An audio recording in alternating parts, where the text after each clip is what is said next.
എഫേസ്യ ലേഖനത്തിലേക്ക് കടന്നു വന്നിട്ട് നമുക്ക് 1-ാം അധ്യായത്തിൻ്റെ 22-ാമത്തെ വാക്യം വായിപ്പാൻ ആഗ്രഹിക്കുന്നു. ഇപ്രകാരമാണ് അവിടെ എഴുതിയിരിക്കുന്നത്: സർവവും അവൻ്റെ കാൽ കീഴാക്കി വെച്ച്. അത് 21 മുതൽ വായിക്കുമ്പോഴാണ് അതിനെ പൂർത്തീകരിക്കുന്നത്, കാണുവാൻ തക്കണം. സ്വർഗത്തിൽ തൻ്റെ വലതുഭാഗത്ത് എല്ലാ വാഴ്ചയ്ക്കും അധികാരത്തിനും ശക്തിക്കും കർത്തൃത്വത്തിനും ഈ ലോകത്തിൽ മാത്രമല്ല വരുവാനുള്ളതിലും വിളിക്കപ്പെടുന്ന സകല നാമത്തിനും അത്യന്തം മീതെ ഇരുത്തുകയും സർവവും അവൻ്റെ കാൽ കീഴാക്കി വെച്ച് അവനെ സർവത്തിനും മീതെ തലയാക്കി എല്ലാറ്റിലും എല്ലാം നിറയ്ക്കുന്നവൻ്റെ നിറവായിരിക്കുന്ന അവൻ്റെ ശരീരമായ സഭയ്ക്ക് കൊടുക്കുകയും ചെയ്തിരിക്കുന്നു. നമുക്ക് വളരെ സുപരിതമായിരിക്കുന്ന ദൈവത്തിൻ്റെ വചനമാണ് ഇവിടെ വായിക്കുവാൻ ഇടയായി തീർന്നിരിക്കുന്നത്. ദൈവ സഭയെ സംബന്ധിച്ചിടത്തോളം അത് ദൈവത്തിൻ്റെ സുദീർഘമായിരുന്ന പദ്ധതിയായിട്ടാണ് നമുക്ക് മനസ്സിലാക്കുവാൻ തക്കവണ്ണം കഴിയുന്നത്. നമ്മിപ്പോൾ തന്നെ ആയിരിക്കുന്നത് വിവിധ മേഖലകളിൽ ഇപ്പോൾ നാം ആയിരിക്കുകയാണ്. ചില പ്രിയപ്പെട്ടവർ യാത്രയിൽ ഡ്രൈവ് ചെയ്തുകൊണ്ടിരിക്കുന്നു, ചില പ്രിയപ്പെട്ടവർ ഭവനങ്ങളിലും വിവിധ സ്ഥലങ്ങളിലുമായിരിക്കുന്നു. വളരെ വിദൂര ദേശങ്ങളിൽ നാം ഇപ്പോഴായിരിക്കുക.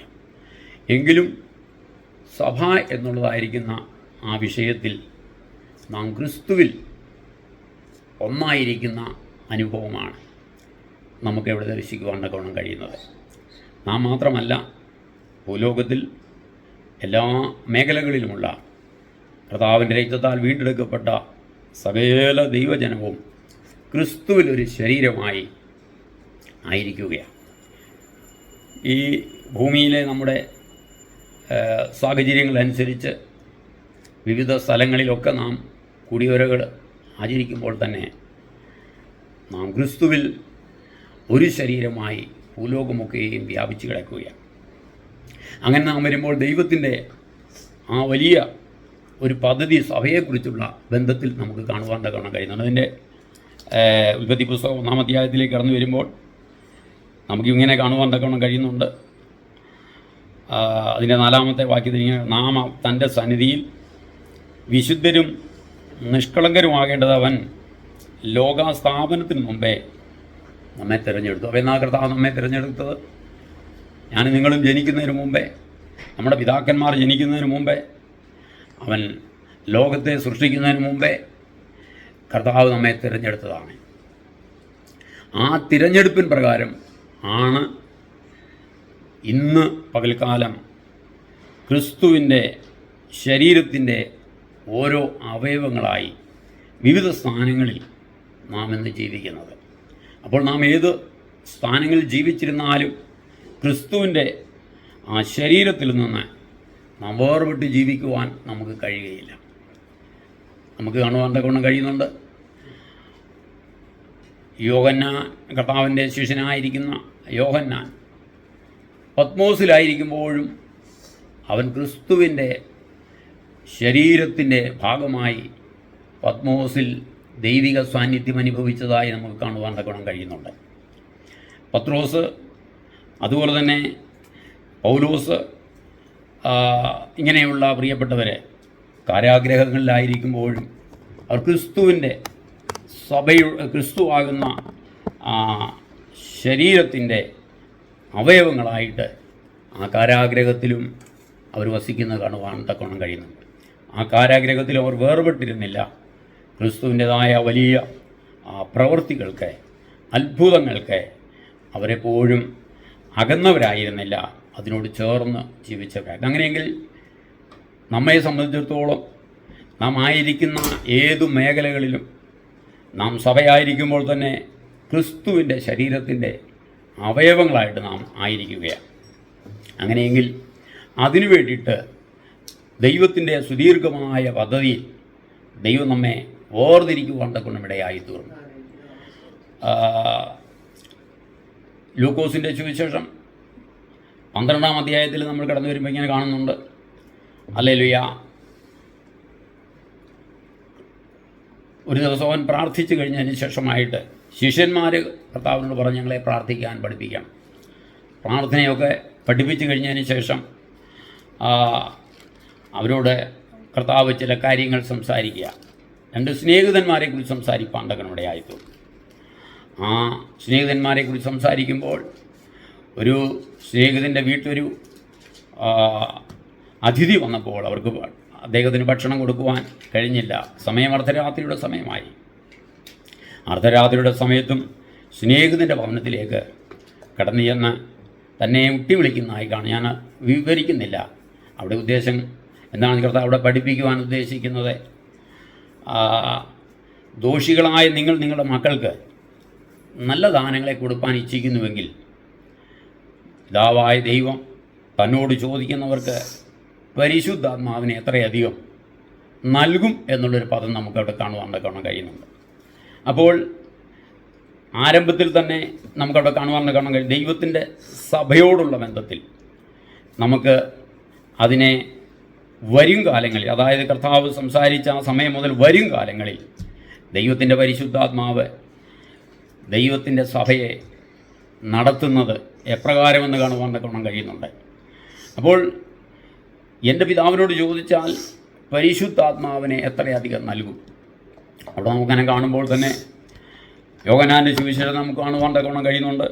ശമരിയ സ്ത്രീയായി സംസാരിക്കുമ്പോൾ കർത്താവ് പ്രകാരം അവർ ആ സംഭാഷണ വേളയിൽ പറയുകയാണ്, സ്ത്രീ പറയുകയാണ്, ഞങ്ങളുടെ പിതാക്കന്മാർ ആരാധിച്ചത് ഈ മലയിലാണ്, നിങ്ങൾ യഹൂദന്മാർ പറയുന്നു യെരൂശലേമിലാണ്.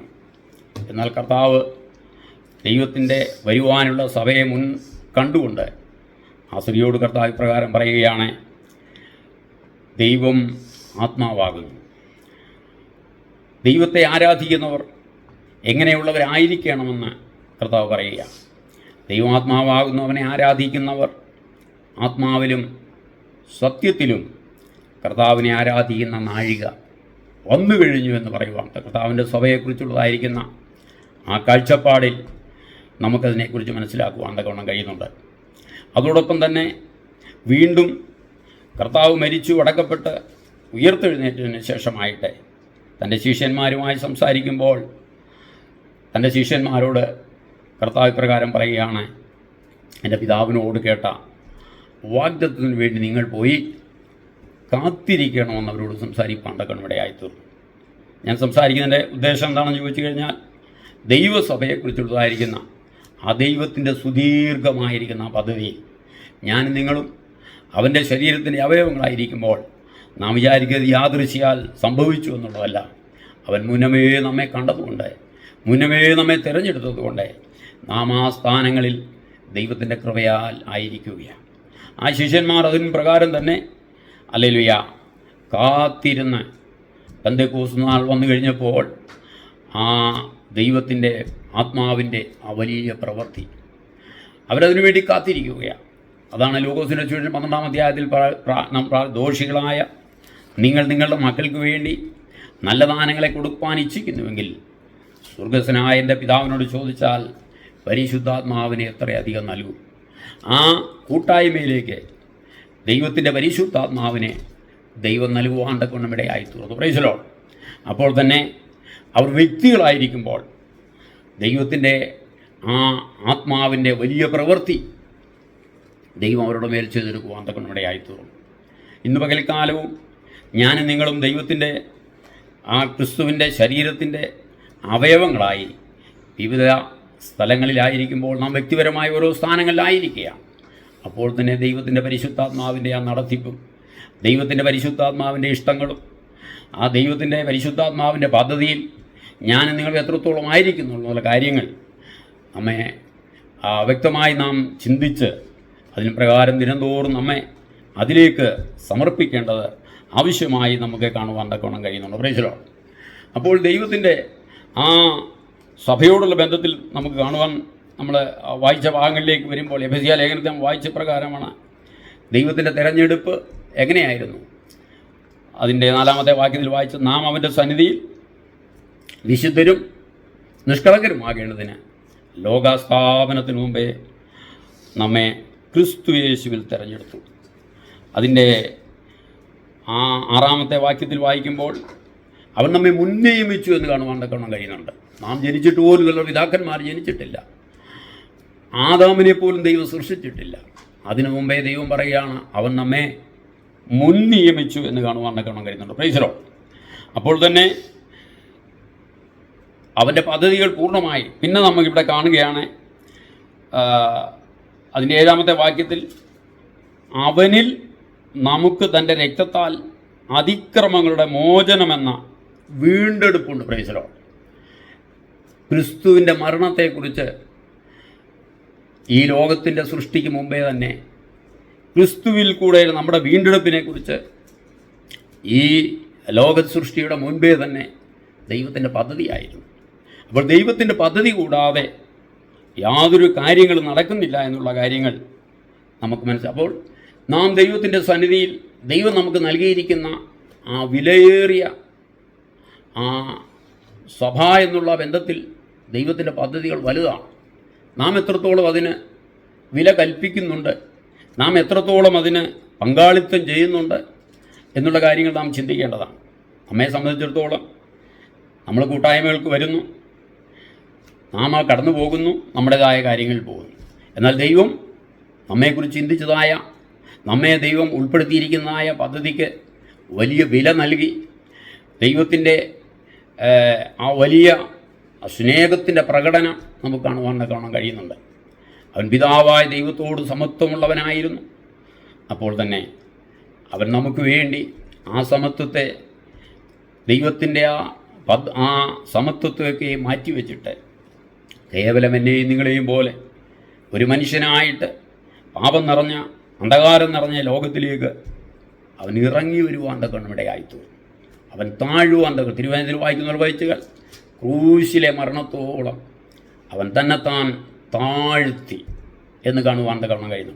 അപ്പോൾ എത്ര വലിയ വിലയാണ് എന്നെയും നിങ്ങളെയും ഈ ദൈവത്തിൻ്റെ പദ്ധതിയിലേക്ക്, ദൈവത്തിൻ്റെ ക്രിസ്തുവിൻ്റെ ശരീരത്തിൻ്റെ അവയവങ്ങളാക്കി തീർക്കുവാൻ തക്കവണ്ണം, ക്രിസ്തുവിൻ്റെ സഭയുടെ ഭാഗമാക്കി തീർക്കുവാൻ തക്കവണ്ണം ദൈവം നൽകിയ വില എന്ന് പറയുന്നത് നമുക്ക് വിലമതിക്കുവാനോ ചിന്തിക്കുവാനോ കഴിയുന്നതിൽ അപ്പുറമാണെന്ന് കാണുവാൻ തക്കണം കഴിയുന്നുണ്ട്.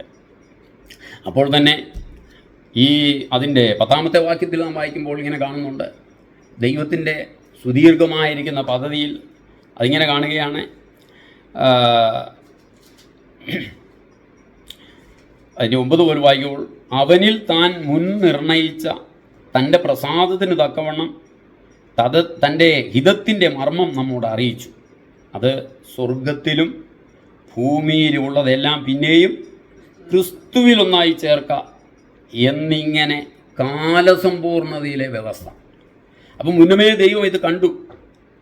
ആദാം മുതൽ ഇങ്ങോട്ട് പാപത്തിൽ വീണുപോയ മനുഷ്യനെ, ദൈവത്തിൽ നിന്ന് അകന്നുപോയതായിരിക്കുന്ന സൃഷ്ടി സംവിധാനങ്ങൾ, അവൻ്റെ പദ്ധതികളിൽ നിന്ന് അകന്നുപോയ മനുഷ്യവർഗം, ഇതെല്ലാം കർത്താവ് താൻ നിർവഹിച്ച ക്രൂശ് മരണത്തിലൂടെ തന്നിൽ വിശ്വസിക്കുന്ന തൻ്റെ മക്കളിലൂടെ ദൈവസഭ എന്ന ആ അനുഭവത്തിലൂടെ ദൈവം കാണുന്നത് എന്താണെന്ന് ചോദിച്ചു കഴിഞ്ഞാൽ, കാലസമ്പൂർണതയിലെ വ്യവസ്ഥയിൽ പണ്ട് ദൈവത്തിൽ നിന്ന് അകന്നുപോയതെല്ലാം, ക്രിസ്തുവിൽ ദൈവത്തിൽ നിന്ന് അകന്നുപോയ സകല കാര്യങ്ങളെയും വീണ്ടും ഒന്നാക്കി ചേർക്കുവാൻ, ക്രിസ്തുവിലൊന്നാക്കി ചേർക്കുവാൻ, പുതിയൊരു അനുഭവത്തിലേക്ക് കൊണ്ടുവരുവാൻ ദൈവത്തിൻ്റെ പദ്ധതിയാണ് ദൈവസഭ എന്നുള്ളത്. Price the Lord. അപ്പോൾ സഭ മുഖാന്തരം, സഭ നിമിത്തം ആണ് ഈ കാര്യങ്ങളെല്ലാം നടക്കുവാൻ. സഭയെ കൂടാതെ ഒന്നുമല്ല. അപ്പോൾ ഇതെല്ലാം ചെയ്യുവാൻ തക്കവണ്ണം ക്രിസ്തുവിനോടുകൂടെ ആ പങ്കാളിത്തം ഞാനും നിങ്ങളും നിർവഹിക്കുന്നതായി ദൈവസഭയിലൂടെ നമുക്കത് കാണുവാൻ തക്കണം. അപ്പം നാം ചെയ്യുന്ന ദൈവനാമത്തിൻ്റെ മഹത്വത്തിന് വേണ്ടി ഓരോ പ്രവൃത്തികളും നാം ചെയ്യുമ്പോൾ ഞാനും നിങ്ങൾ ഈ ഒരു പദ്ധതികൾക്ക് പങ്കാളികളായി തീരുകയാണ്. ദൈവത്തിൻ്റെ സകല പദ്ധതികൾക്കും ഞാൻ നിങ്ങൾ പങ്കാളികളായി തീരുകയാണ്. അപ്പോൾ ആ പങ്കാളിത്തം നിർവഹിക്കുന്ന ഓരോ അവസ്ഥകളിലും ദൈവത്തിൻ്റെ പരിശുദ്ധാത്മാവിൻ്റെതായ നടത്തിപ്പും നമ്മുടെ സമർപ്പണവുമെല്ലാം ഇതിൽ ചേർന്ന് വരുന്നതായിട്ട് നമുക്ക് കാണാൻ കഴിയുന്നുണ്ട്. Price the Lord. അപ്പോൾ നാം വായിച്ച ഭാഗങ്ങളിലേക്ക് നാം കടന്നു വരുമ്പോൾ ഇങ്ങനെയാണ് നാം വായിക്കുന്നത്. അപ്പോൾ യേശുക്രിസ്തു മരിച്ച് അടക്കപ്പെട്ട് ഉയർത്തെഴുന്നേറ്റതായി കാണാൻ കഴിയുന്നുണ്ട്. അപ്പോൾ ഉയർത്തെഴുന്നേറ്റ അനുഭവത്തെ നമുക്കവിടെ കാണുവാൻ തക്കണം. അതിൻ്റെ 18-ാമത്തെ വാക്യത്തിലാണ്. Praise Lord. അതിൻ്റെ 20-ാമത്തെ വാക്യത്തിൽ ഇങ്ങനെ കാണുകയാണ്, അങ്ങനെ അവൻ ക്രിസ്തുവിലും വ്യാപരിച്ചു. എവിടെയാണ്? ക്രിസ്തു ഇപ്പോൾ കല്ലറയിലാണ്. Praise Lord. ആ കല്ലറയിലായിരിക്കുന്ന ക്രിസ്തു അങ്ങനെ ആയിരിക്കുമ്പോൾ തന്നെ വലിയ കാവൽക്കാർ ഈ കല്ലറയെ കാത്തുകൊണ്ടിരിക്കുക. റോമാ ഗവൺമെൻറ്റിൻ്റെതായ ആർക്കും പൊട്ടിക്കുവാൻ കഴിയാത്ത മുദ്രയാൽ മുദ്ര ചെയ്തിരിക്കപ്പെട്ടിരിക്കുന്ന കല്ലറയാണ്. Price Lord. അപ്പോൾ ഇവിടെ നാം വായിക്കുന്നത് ആ കല്ലറയോ അതുപോലെ തന്നെ അത് തുറക്കുവാൻ കഴിയാതെ വണ്ണം എത്രത്തോളം ഭദ്രമായി അത് അടച്ചു വച്ചിരിക്കുക. എന്നാൽ ആ ശക്തിയെക്കുറിച്ച് പറയുന്നത് അതിൻ്റെ മുകളത്തെ വാക്യം 12-ാമത്തെ വാക്യത്തിൽ അവൻ്റെ അവകാശത്തിന് മഹിമാതനം ഇന്നതെന്നും അവൻ്റെ ബലത്തിൻ വല്ലഭത്വത്തിൻ്റെ വ്യാപാരത്താൽ വിശ്വസിക്കുന്ന നമുക്ക് വേണ്ടി വ്യാപരിക്കുന്ന ആ ശക്തി. അപ്പം നമുക്ക് വേണ്ടി വ്യാപരിക്കുന്ന ആ ശക്തി ആണ് ക്രിസ്തുവിൻ്റെ മേൽ വ്യാപരിച്ചത്.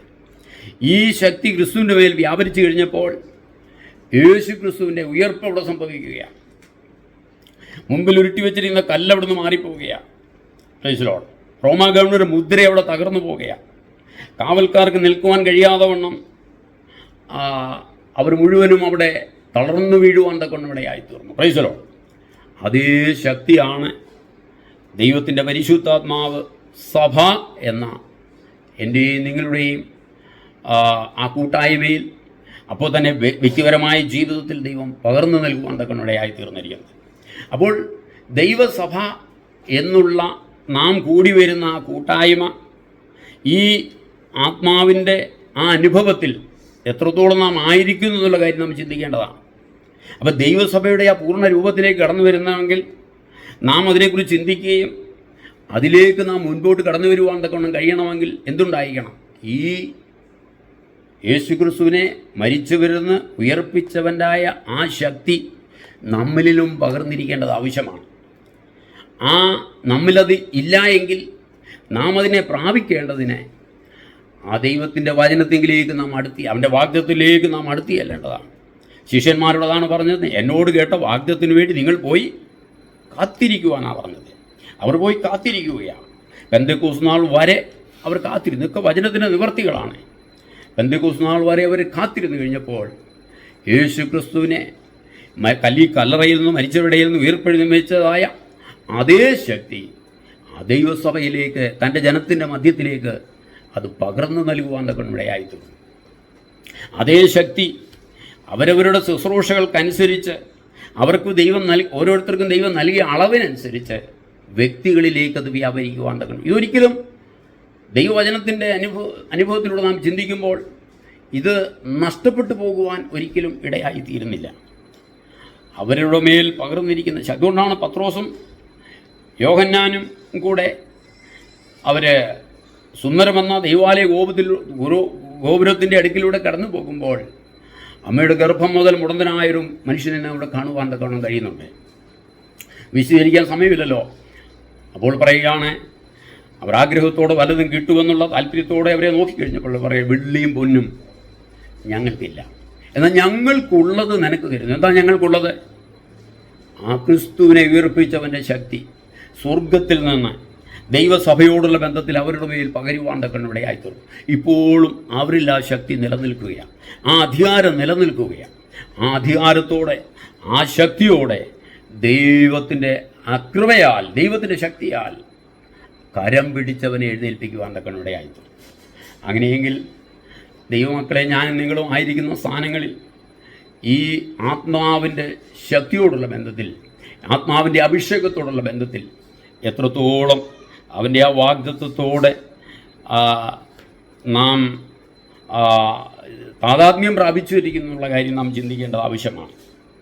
നമ്മുടെ ജീവിതത്തിൽ അത് അപ്രകാരം ഇന്ന് പ്രാപിക്കുവാൻ കഴിഞ്ഞിട്ടില്ലെങ്കിൽ അതിനുവേണ്ടി വാഞ്ചയുള്ളവരായിരിക്കുവാൻ നമുക്കിടയായിത്തരും. ആരംഭകാലങ്ങളിൽ നമുക്ക് സഭകളിൽ എന്തുണ്ടായിരുന്നു? നമുക്ക് കാത്തിരിപ്പ് യോഗങ്ങളുണ്ടായിരുന്നു, ദൈവസന ഉപവാസങ്ങളുണ്ടായിരുന്നു, വലിയ പ്രാർത്ഥനകളുണ്ടായിരുന്നു. ഇന്നെല്ലാം വെറും പേരിന് മാത്രമായി അത് മാറിയിരിക്കുകയാണ്. ഈ പേരിന് മാത്രമായിരിക്കുന്നത് കൊണ്ട് ദൈവത്തിന് അതിന്മേൽ പ്രകാശിക്കുവാൻ തക്കവണ്ണം കഴിയുന്നില്ല. തൻ്റെ ജനത്തെ അതിലേക്ക് ഉദ്യമിപ്പിക്കുവാൻ തക്കവണ്ണം കഴിയുന്നില്ല. ശിഷ്യന്മാർ കാത്തിരുന്നത് കർത്താവ് അവിടെ ചെന്നിട്ട് അവർ കാത്തിരിക്കുക. എത്ര ദിവസം കാത്തിരുന്നു അറിയത്തില്ല. പെന്തക്കോസ് നാൾ വരെ അവർ കാത്തിരുന്നു, പ്രാപിക്കുന്നത് വരെ അവർ കാത്തിരുന്നു. ഹല്ലേലൂയ. അപ്പോൾ നമ്മുടെ ജീവിതത്തിലും ആ തീരുമാനം, എൻ്റെ ജീവിതത്തിൽ എനിക്കിത് ലഭിക്കണമെന്നുള്ളതായിരിക്കുന്ന ആഗ്രഹം, ആ തീരുമാനം നമ്മുടെ ജീവിതത്തിലുണ്ടെങ്കിൽ മാത്രമേ യഥാർത്ഥമായ ദൈവസഭയുടേതായ അനുഭവം നമ്മളിലേക്ക് വരുവാൻ തക്കണം കഴിയത്തുള്ളൂ. ഇനി അത് തന്നെയല്ല, അവിടെ വെച്ച്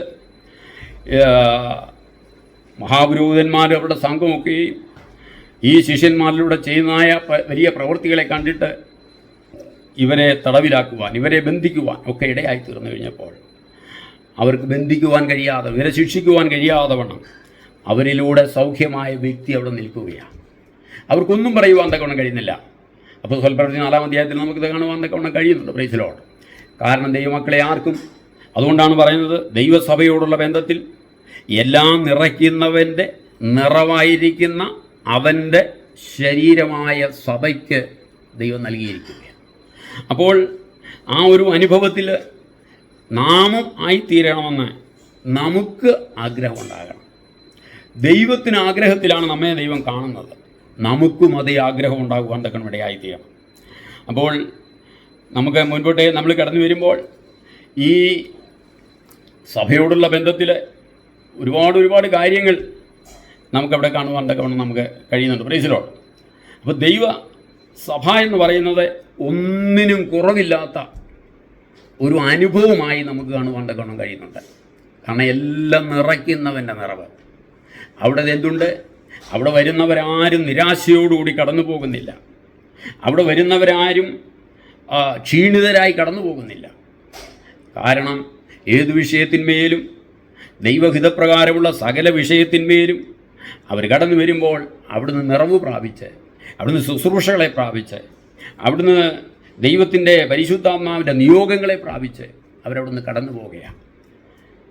ഈ ക്രിസ്തു തന്നെ മൂലക്കല്ലായിരിക്കെ അവരെ അപ്പോസ്തലന്മാരും പ്രവാചകന്മാരുമായിട്ടുള്ള അടിസ്ഥാനത്തിന്മേൽ പണിതിരിക്കുന്നു. അപ്പോൾ എന്ന് പറഞ്ഞു കഴിഞ്ഞാൽ ദൈവസഭയുടെ പണി തന്നെ എപ്പോഴും സഭയിൽ നിന്ന് അയക്കപ്പെടുന്ന, കർത്താവിൻ്റെ വേലയ്ക്ക് വേണ്ടി അയക്കപ്പെടുന്ന അനുഭവം കാണുവാൻ തക്കവണ്ണം കഴിയുന്നുണ്ട്. പിന്നെ പ്രവാചകന്മാരെ കുറിച്ച് ഉദ്ദേശം എന്താണെന്ന് ചോദിച്ചു കഴിഞ്ഞാൽ ദൈവസഭയുടെ ശുദ്ധീകരണത്തിന് വേണ്ടിയിട്ടാണ്. ദൈവസഭയുടെ വീഴ്ച, ദൈവസഭയുടെ കുറവുകൾ, വ്യക്തികളുടെ ജീവിതത്തിൽ വരുന്ന കുറവുകൾ, ഇതൊക്കെയും പരിശുദ്ധാത്മാവിൽ അവർക്ക് വെളിപ്പെടുമ്പോൾ എന്തു ചെയ്യുന്നു? ദൈവസഭ കൂടി വരുമ്പോൾ ആ കുറവുകളെ വെളിപ്പെടുത്തി, എൻ്റെ കുറവുകളെ വെളിപ്പെടുത്തി, മറ്റുള്ളവരുടെ കുറവുകളെ വെളിപ്പെടുത്തി വീണ്ടും ക്രിസ്തുവിൽ പൂർണ്ണതയിലേക്ക് കൊണ്ടുവരുവാനാണ് ദൈവം ആ ഒരു അനുഭവത്തിലേക്ക് ദൈവം നമ്മെ കൊണ്ടുവരുവാൻ തക്കവണ്ണം ഇടയായി തീർന്നിരിക്കുന്നത്. Praise Lord. നാം കൊരിന്ത്യ ആ ലേഖനത്തിലേക്ക് കടന്നു വരുമ്പോൾ നമുക്ക് അതോടെ കാണുവാൻ തക്കവണ്ണം കഴിയുന്നുണ്ട്. 12-ാം അധ്യായത്തിൽ 12, 13, 14 അധ്യായങ്ങളിലെല്ലാം നമുക്ക് അവിടെ കാണുവാൻ തക്കവണ്ണം കഴിയുന്നുണ്ട്. Praise Lord. 12-ാം അധ്യായത്തിൽ കടന്നു വരുമ്പോൾ നമുക്കിങ്ങനെ കാണുന്നുണ്ട്. ഒന്ന് കൊരിന്ത്യ ലേഖനം,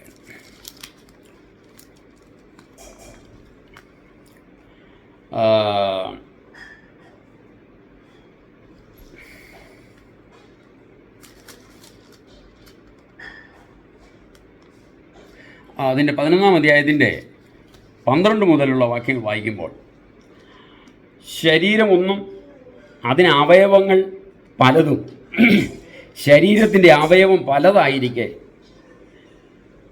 എല്ലാം ഒരു ശരീരമായിരിക്കുന്നത് പോലെ ആകുന്നു ക്രിസ്തുവും. അപ്പോൾ ക്രിസ്തുവിൻ്റെ ശരീരത്തിൻ്റെ അവയവങ്ങളായിട്ട്, അവയവങ്ങൾ പലതാണ്. കൈയുണ്ട്, കാലുണ്ട് എന്നുകൊണ്ട് പല അവയവങ്ങൾ. അതുപോലെ തന്നെ ഞാനും നിങ്ങളും കർത്താവിൻ്റെ ശുശ്രൂഷയ്ക്ക് വേണ്ടി നമ്മുടേതായ ദൈവത്തിൻ്റെ തിരഞ്ഞെടുപ്പ് പ്രകാരം ഓരോ അവയവങ്ങളെ അതാത് ശുശ്രൂഷയുടെ അളവ് നൽകി, പരിശുദ്ധാത്മാവിൻ്റെ അളവ് നൽകി, ഓരോ ശുശ്രൂഷയ്ക്ക് വേണ്ടതായിരിക്കുന്ന അളവ് നൽകി ദൈവം വിടുകയാണ്. Price the Lord. അപ്പോൾ ശരീരം ഒന്നായിരിക്കുന്നത് പോലെ ആകുന്നു. അതുകൊണ്ട് അതിൻ്റെ മുകളത്തെ വാക്യത്തിൽ നമ്മളിങ്ങനെ കാണുന്നുണ്ട്. 10-ാമത്തെ വാക്യത്തിൽ ഇങ്ങനെ വായിക്കുന്നു, ഒരുവന് 10-ാമത്തെ വാക്യത്തിൽ അതേ ആത്മാവിനാൽ രോഗശാന്തിയുടെ വരം, മറ്റൊരുവന് വീര്യപ്രവൃത്തികൾ, ഒരുവന് പ്രവചനം, ഇതെല്ലാം സഭയുടെ പൂർണ്ണതയ്ക്ക് വേണ്ടിയിട്ടാണ് ദൈവം നൽകുന്നത്. അപ്പോൾ പിന്നെ കാണുകയാണ്, എന്നാൽ ഇത് എല്ലാം പ്രവർത്തിക്കുന്നത് താൻ ഇച്ഛിക്കും പോലെ അവനവന് അതത് വരം കൊടുക്കുന്ന ഒരേ ആത്മാവ് നൽകെ. കാരണം ദൈവസഭയ്ക്ക് എന്നെ ദൈവം ഒരു സഭയുടെ ഇടയനായിട്ടാണ് ക്രിസ്തുവിൽ ഒരു പൂർണ്ണ മനുഷ്യനാക്കി തീർക്കുന്ന അനുഭവത്തെയാണ് നമുക്കിവിടെ കാണുവാൻ തക്കവണ്ണം നമുക്ക് കഴിയുന്നത്. Praise Lord. അപ്പോൾ സഭ എന്ന് പറയുന്നത് വ്യത്യസ്തമായ ഒരു അനുഭവത്തിലല്ല കർത്താവ് കാണുന്നത്. സഭ എന്ന് പറയുന്നത് ക്രിസ്തുവിലൊരു മനുഷ്യനാണ്. ഇനി കൊലോസ്യ ലേഖനത്തിലേക്ക് നമ്മൾ കടന്നു വരുമ്പോൾ ക്രിസ്തുവിനെ സഭയുടെ തലയായിട്ടാണ് നമുക്ക് കാണാൻ കഴിയുന്നത്. എഫേസ്യ ലേഖനം ഞാൻ വായിക്കുന്നത് ക്രിസ്തുവിൻ്റെ ശരീരമാകുന്ന സഭയായിട്ട് കാണുവാൻ കഴിയുന്നത്. വ്യക്തിപരമായി നാം ചിന്തിക്കുമ്പോൾ പല കാര്യങ്ങൾ കർത്താവ് എടുത്ത് പഠിപ്പിക്കുന്നുണ്ട്. ഇനി വിശദീകരിക്കാൻ എനിക്ക് സമയമില്ല. അപ്പോൾ സ്ത്രീയെയും പുരുഷനെയും ദൈവം കാണുന്നത് സ്ത്രീയുടെ തല പുരുഷനായിട്ടാണ് അവിടെ കാണുന്നത്. ഇതെല്ലാം ഇതിനോട് കൺസെപ്റ്റിനുള്ള ബന്ധമാണ്. ഇതുമായിട്ടുള്ള ബന്ധത്തിലാണ് നമുക്ക് കാണുന്നത്.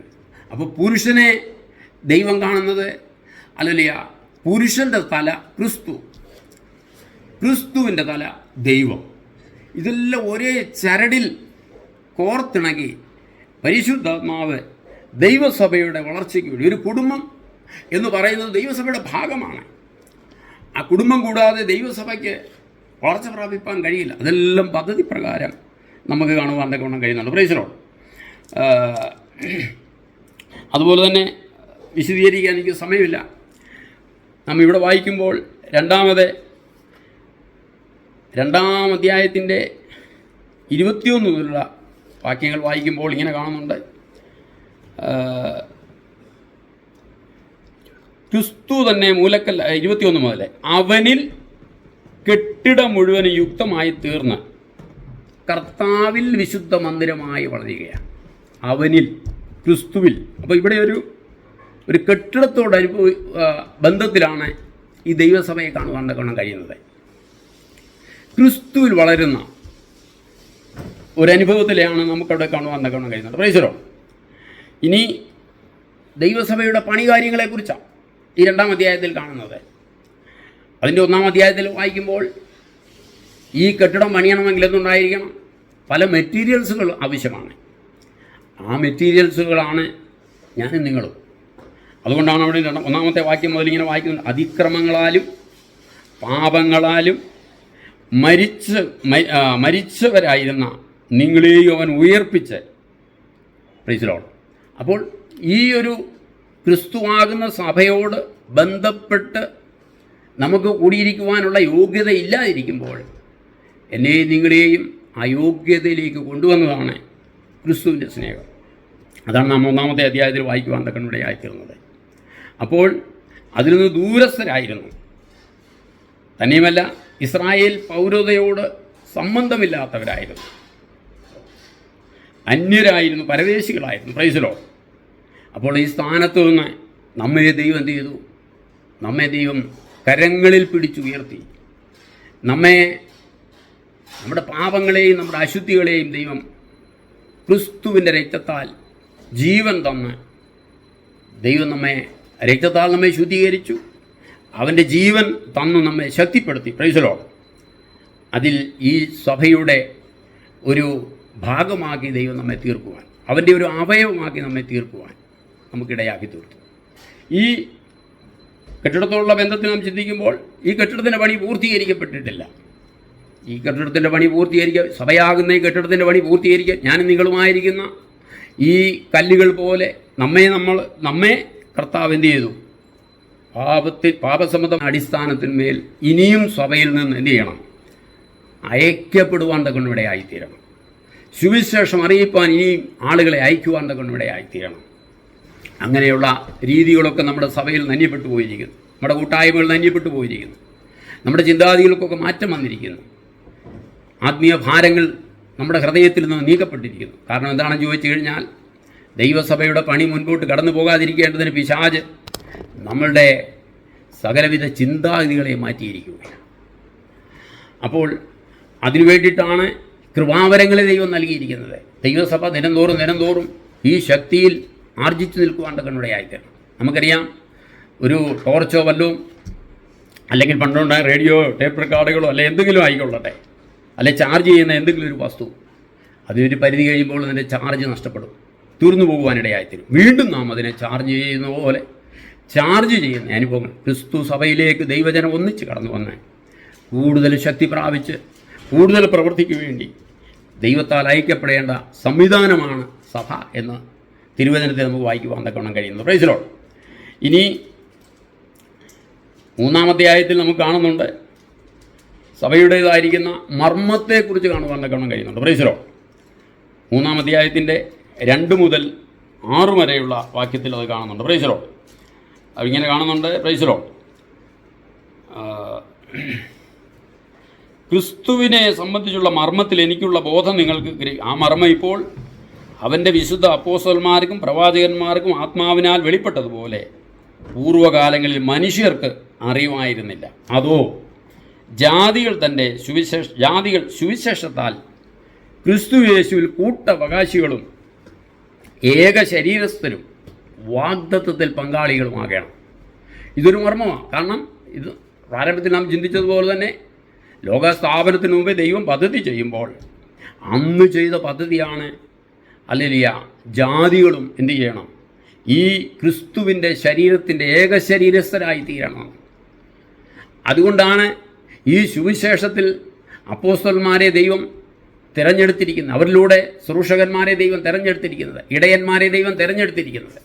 അതാത് ദൈവം ഏൽപ്പിച്ച മേഖലകളിൽ അവരുടെ ശുശ്രൂഷകൾ ആത്മാവ് നൽകിയതായ അതേ അളവിനനുസരിച്ച് ചെയ്യുമ്പോൾ ദൈവസഭ പൂർണ്ണത പ്രാപിച്ച് പുതിയ പുതിയ കല്ലുകൾ അടുക്കി വെച്ച് ദൈവസഭയുടെ വളർച്ച അത് ഭൂലോകമൊക്കെയും വളർച്ച പ്രാപിപ്പാൻ ഇടയായിത്തീരും.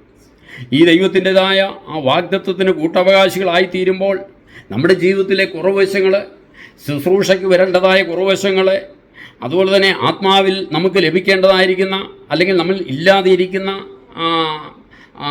ബലഹീനതകളൊക്കെ ഈ കൂട്ടായ്മകളിലൂടെ അത് പൂർത്തീകരിക്കപ്പെടുവാൻ അത് സാധ്യമായി തീരുവാനിടയായിത്തീരും. അപ്പോസ്തലന്മാരെക്കുറിച്ച് വായിക്കുമ്പോൾ അവർക്ക് 4-ാം അധ്യായത്തിൽ തന്നെ വായിക്കുമ്പോൾ കാണുന്നുണ്ട്, അവർക്ക് ഉപദ്രവങ്ങൾ അധികം വർദ്ധിച്ചു. ഈ ബലഹീന മനുഷ്യനുണ്ടായിരിക്കുന്ന വിടുതൽ നിമിത്തമായിട്ട് അവർക്ക് വളരെ ഉപദ്രവങ്ങൾ വന്നു. അവരൊരുമിച്ച് കടന്നു വന്ന് ദൈവസന്നിധിയിൽ പ്രാർത്ഥിക്കുവാൻ മുഴങ്കാൽ മടക്കി. അവിടെ കർത്താവിൻ്റെ ജാതികൾ കലഹിക്കുന്ന വംശങ്ങൾ വ്യർത്ഥമായി നിരൂപിക്കുക എന്തൊക്കെ പറഞ്ഞ് അവർ കർത്താവിനോട് പ്രാർത്ഥിക്കുക. ദൈവം അവിടെ ഇടപെട്ടു. ദൈവത്തിൻ്റെ വാക്കുകൾ അവിടെ വെളിപ്പെടുവാനിടയായിത്തീർന്നു. അവരിരുന്നിരുന്ന സ്ഥലം കുലുങ്ങി. അവരിരുന്നിരുന്ന സ്ഥലം അവരുടെ പ്രാർത്ഥനയ്ക്ക് അവർ വീണ്ടും ശക്തി പ്രാപിച്ചിട്ട് അവർ പോവുകയാണ്. അനുഭവം ഇന്നും കുറഞ്ഞിട്ടില്ല. അതാണ് ദൈവത്തിൻ്റെ നിറവ്. അതുകൊണ്ടാണ് ഇവിടെ നാം കുറിവാക്യത്തിൽ വായിച്ചത്, സർവ്വവും അവൻ്റെ കാൽ കീഴാക്കി വെച്ച് അവനെ സർവ്വത്തിനും മീതെ തലയാക്കി എല്ലാറ്റിലും എല്ലാം നിറയ്ക്കുന്നവൻ്റെ നിറവായിരിക്കുന്ന ശരീരമാകുന്ന സഭ. അപ്പോൾ ഈ സഭയിൽ ഒന്നിനും കുറവൊരു ദിവസവും വരുവാൻ പാടില്ല എന്നാണ് ദൈവം നമ്മെക്കുറിച്ച് ആഗ്രഹിക്കുന്നത്. എന്നാൽ ഈ കാര്യങ്ങളൊക്കെ ആരംഭകാലങ്ങളിൽ നമ്മുടെ പിതാക്കന്മാരുടെ കാലത്ത് സംഭവിച്ചിരുന്നു, ഇപ്പോഴും സംഭവിക്കുന്നുണ്ടാകാം. എന്നാൽ നമ്മുടെ കൂട്ടായ്മയിൽ, നമ്മുടെ ജീവിതത്തിൽ, വ്യക്തിപരമായ നമ്മുടെ ജീവിതത്തിൽ അത് സംഭവിക്കുന്നുണ്ടോ? ഇല്ലെങ്കിൽ എവിടെയാണ് അതിൻ്റെ പാളിച്ച സംഭവിച്ചിരിക്കുന്നത് മനസ്സിലാക്കി വീണ്ടും ഈ കൃപയിലേക്ക് കടന്നു വരുവാൻ, ഈ അനുഭവങ്ങളെ പ്രാപിക്കുവാൻ ദൈവമായ കർത്താവ് നമ്മെ സഹായിക്കട്ടെ എന്നുള്ള ആ പ്രാർത്ഥനയോടെ ഞാൻ എൻ്റെ